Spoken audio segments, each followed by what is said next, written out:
We left Wilmington and headed down the Cape Fear River and off the coast towards South Carolina, where we came into Charleston Harbor and motored just a bit north to the Isle of Palms Marina, where we left her for a few weeks to work out some problems with one of our water pumps.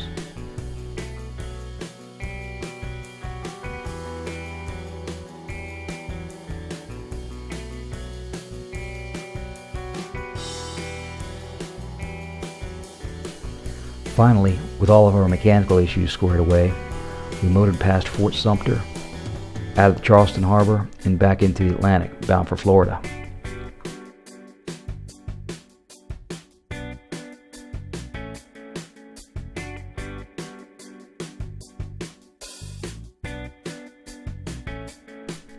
Off the coast of Georgia, the water turned a clear emerald green.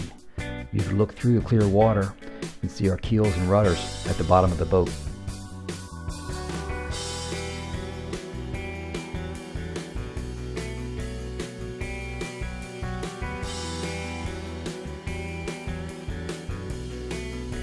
The sea was calm, and with just a little bit of wind, we could sit out and look for dolphin that came to play just off our bow.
We finally made it to Florida, but with only a little help from the wind, we needed to stop for fuel.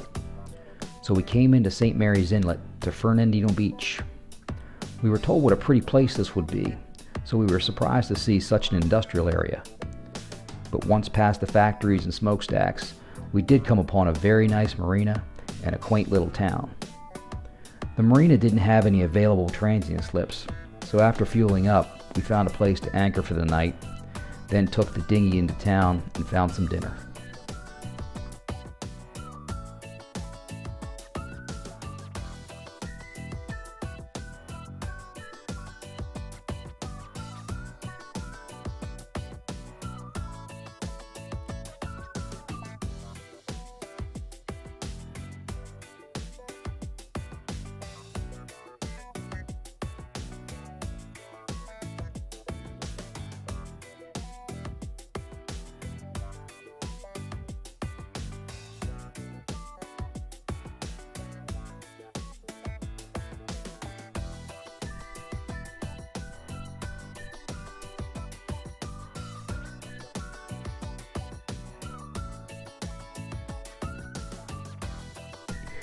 The next morning, we went back into the ocean, but with 4 to 6 foot waves and still no good wind, we came back into St. John's Inlet. The St. Johns River, which eventually winds its way to Jacksonville, has everything from commercial and military traffic to miles and miles of beautiful riverside homes. We were only on it for a few miles before we jumped back into the ICW at Pablo Creek to continue south.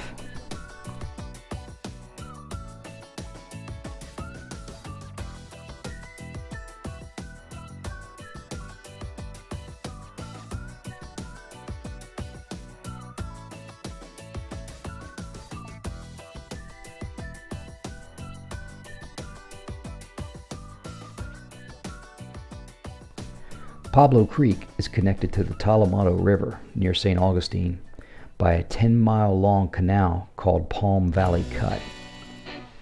The west side of the canal was all swamp and brush, but the east side was built up with big fancy houses with enclosed swimming pools and docks with decks on multiple levels.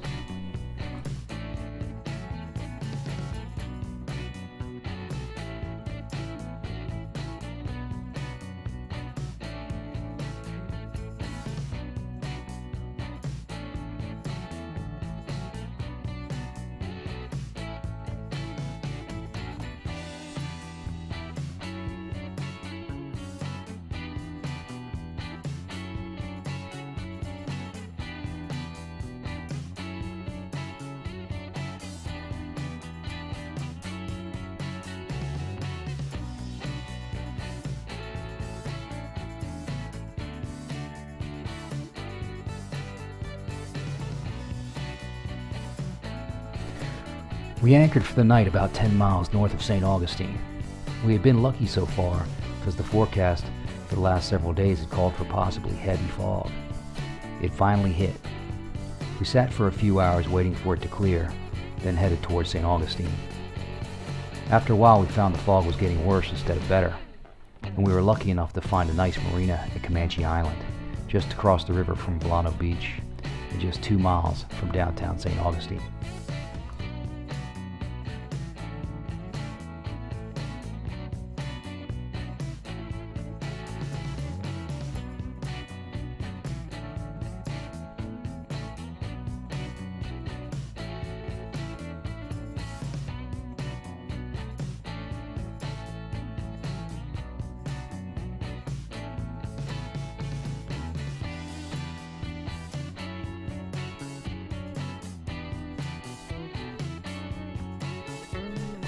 As soon as we made plans to leave the boat in St. Augustine and go home for a while, the sun burned through the fog to give us some perfect northern Florida weather.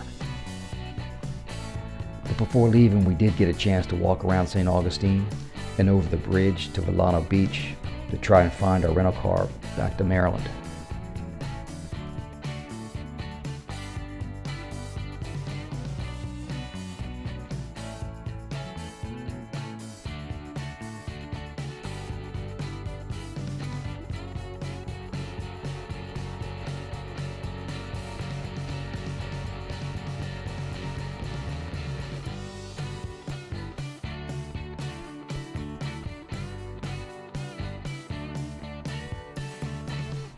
Check back for more videos of sailing in Florida and our trip back home in the spring.